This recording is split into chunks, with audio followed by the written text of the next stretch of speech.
แท้แม่มาเฮ็ดไข่อันนี้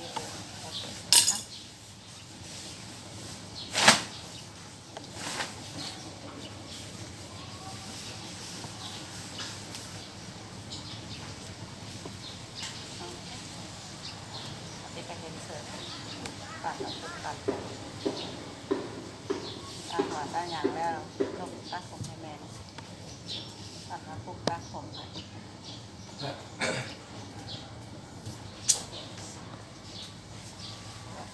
ส่เยอะเพราะว่ามีตัดบ่มีตัด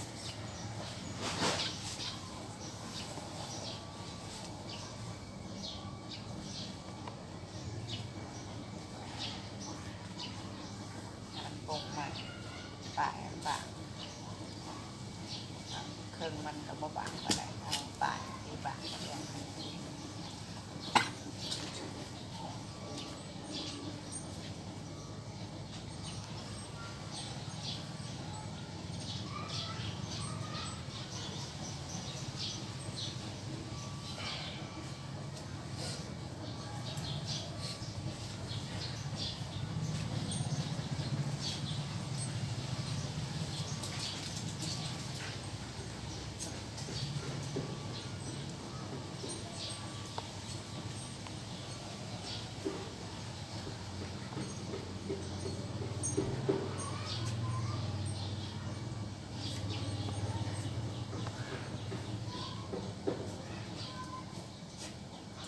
งูตัวใหญ่เนาะจากงูอย่าง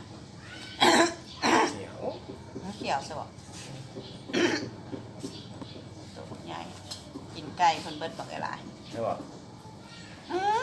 ไก่แม่หนึ่งหันลูกแม่หนึ่งหันจนว่าเบิดก็เราจะไปซื้ออันมองมาหลักใส่ไว้ค่ะ จะรีไว้ แล้ววันนี้แม่แล้วแม่ตัวนี้เกิดใหม่แล้วเราเอาซุ่มมาขางแล้วก็ปาไปหันเราเอาอันนี้อ้อม ตั้ง18 มื้อจังก็ได้เราเล่าแม่นะคือว่าเบิดไปอันนี้ก็คือว่าหมาหรือว่าแมวหมามันก็มักไปหรือหมาอะไรหมาจะไปนั่นนั้นมาให้หมาก็ไปแค่มันนั่นนี่กัดมันก็ต้องกินซะกินปีกกินอย่างหรอวะมันหนูวันนี้มามีมือหนึ่งมันเสียร้าย3 ตัวอย่างหนูก็กินหลายแบบนี้งูก็สิโตใหญ่เติบแล้วคนกินเขาหลายโตกันหรือว่านี้หลายโตวะงูมันหลายโตก็มันดักมันไว้ดักผมน้อยแท้เรามันมีแต่หล่นแต่มันไม่เชื่อสิเราลนเจ้าลองนะเอาเกลือฮะเอาเกลือใส่มันแต่ใส่หัวซากเมื่อห้องเคยลองเมื่อหาประกาศ3 เดือนสิใครก็จะเป็นฟืนๆนะถ้าแม่ก็ได้ใส่ยานุ่มเลยมันใส่เลย ใส่ยานวดค่ะใส่ยานวดแห้งหล่นตะกี้พวกหูเนาะตอนนึงค่ะขณะอยู่ก็ใส่แล้วเขากับมักใส่หัวมันดีง่ายแต่ใส่หลายนี่แหละเนาะถ้ามันเป็นกล่องเนาะตามมีผมใช่ปะโอ้ผม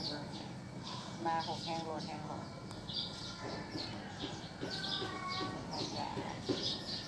หวดยา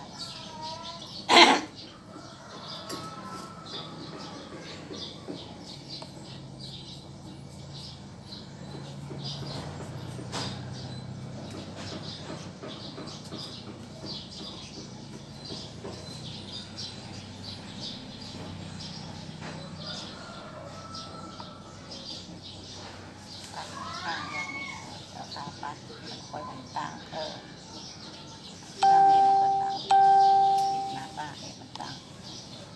นั่นก็มันต่างหน้าผาก